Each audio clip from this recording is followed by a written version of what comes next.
महाराष्ट्र से लेकर उत्तर प्रदेश तक औरंगजेब के नाम को लेकर सियासी घमासान मचा हुआ है, लेकिन उत्तर प्रदेश में सीएम योगी आदित्यनाथ ने औरंगजेब के और औरंगजेब प्रेमियों के खिलाफ मोर्चा खोल रखा है और लगातार प्रहार कर रहे हैं। औरंगजेब की मजार को लेकर मचे बवाल पर सीएम योगी आदित्यनाथ ने औरंगजेब के गुणगान करने वालों पर करारा प्रहार किया। कानपुर में एक कार्यक्रम में बोलते हुए सीएम योगी ने औरंगजेब गैंग को आड़े हाथों लिया और कहा कि आक्रमणकारियों को, अपना आदर्श मानने वालों को अपने वजूद पर शर्म आनी चाहिए। सीएम योगी ने कहा कि भारत में ऐसे लोगों की कोई जगह नहीं हो सकती जो आक्रांता थे, जिन्होंने भारत की आस्था पर, भारत की संस्कृति पर, भारत की बहु बेटियों पर प्रहार किया। जिन लोगों ने भारत की आस्था पर प्रहार किया, जिन लोगों को भारत और भारतीयता से नफरत थी, जो भारत की बहन बेटियों की इज्जत पे हाथ डालते थे, जिन्होंने भारत की सनातन संस्कृति को रौंदने का कार्य किया था, जो आक्रांता बनकर के भारत की आस्था को कुचल रहे थे, वे भारत के लिए कभी आदर्श नहीं हो सकते, भारत के नागरिकों के लिए कभी आदर्श नहीं हो सकते।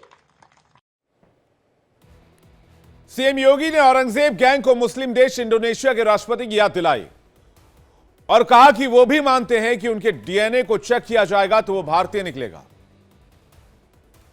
जो लोग अभी भी आक्रांताओं को अपना आदर्श मानते हैं, इन्हें तनिक भी अपने अस्तित्व पर, अपने वजूद पर तनिक भी अगर इन्हें अपने वजूद के लिए थोड़ी भी शर्म महसूस होती हो, तो इनको इंडोनेशिया के राष्ट्रपति के द्वारा रिपब्लिक डे परेड के अवसर पर दिए गए बयान का स्मरण करना चाहिए, जब उन्होंने कहा था, एक देश का राष्ट्राध्यक्ष कहता है कि अगर हमारा डीएनए कभी जांचा जाएगा तो भारतीय निकलेगा। वहीं बेंगलुरु में 21 मार्च से चल रही आरएसएस की सर्वोच्च संस्था अखिल भारतीय प्रतिनिधि सभा की बैठक में भी औरंगजेब वाला मामला पहुंच गया है। बैठक के बाद प्रेस कॉन्फ्रेंस में आरएसएस के सर कार्यवाह दत्तात्रेय होसबोले ने कहा कि औरंगजेब जैसे आक्रांता हमारे देश के आइकन नहीं हो सकते हैं।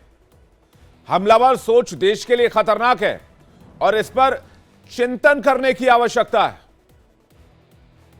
भारत के यहाँ के ईथोस के विरुद्ध चले हुए व्यक्ति को उनके नाम से आइकॉन बनाकर चलना है, या भारत के यहाँ के मिट्टी, यहाँ के संस्कृति, यहाँ की परंपरा के साथ जो लोग रहे हैं उनको आइकॉन बनाना है, यह मुद्दा है। तो इसलिए औरंगजेब उसमें नहीं बैठते हैं, जबकि उनके भाई तारा सिंह उस आइकॉन में उस स्थिति में बैठते हैं।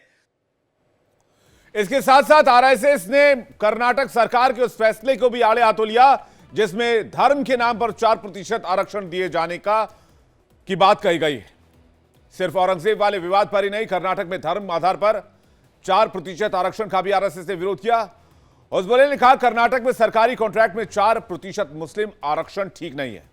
धर्म के आधार पर आरक्षण नहीं दिया जाना चाहिए।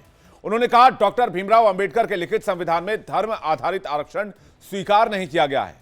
कर्नाटक सरकार ने हाल ही में आरक्षण को लेकर बिल पास किया है जिसमें सरकारी ठेकों में 4% आरक्षण मुसलमानों को दिए जाने की बात कही गई है।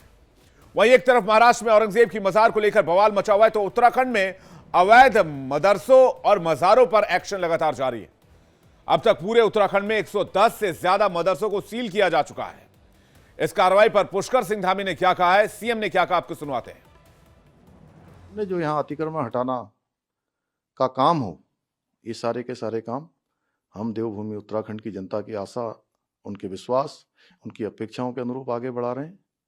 आदरणीय प्रधानमंत्री जी ने जो उनके मुख से निकले हुए शब्द, जो बाबा केदार के धाम में निकले, ये दशक उत्तराखंड का दशक होगा।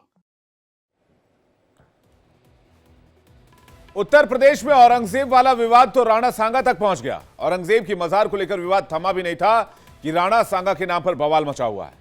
राणा सांगा पर समाजवादी पार्टी के राज्यसभा सांसद रामजी लाल सुमन के बयान ने सियासी बखेड़ा खड़ा कर दिया है। कई सपा सांसद के कई नेता बयान की निंदा कर रहे हैं और उनके बयान को लेकर अखिलेश यादव से माफी मांगने की बात की है। वहीं बीजेपी के कई नेताओं ने रामजी लाल सुमन पर कठोर कार्रवाई की मांग कर दी है और इस तरह की बयानबाजी के लिए तुष्टीकरण की राजनीति का आरोप लगाया है। उधर राजपूत करणी सेना ने विरोध का ऐलान कर दिया है। करणी सेना के राष्ट्रीय अध्यक्ष महिलापाल सिंह मकराना ने कहा कि सपा सांसद जहां पर मिले वहां पर उनका मुंह काला करके उनका इलाज करवाया जाए। मेरा इरादा किसी की भावनाओं को ठेस पहुंचाने का नहीं था और मेरा कहना सिर्फ यही था कि हर मामले में बाबर के बारे में कहा जाता है कि हिंदुस्तान के मुसलमानों में बाबर का डीएनए है। हिंदुस्तान के मुसलमान का आदर्श बाबर नहीं है। हिंदुस्तान का मुसलमान मोहम्मद साहब को अपना आदर्श मानता है और सूफी संतों की परंपरा को ग्रहण करता है। इसलिए अनावश्यक रूप से ऐसी कोई बात नहीं है। और जैसे मैंने अभी कहा कि मैंने एक जो बात थी उसको उजागर किया। मेरा इरादा किसी की भावना को ठेस पहुंचाने का नहीं था।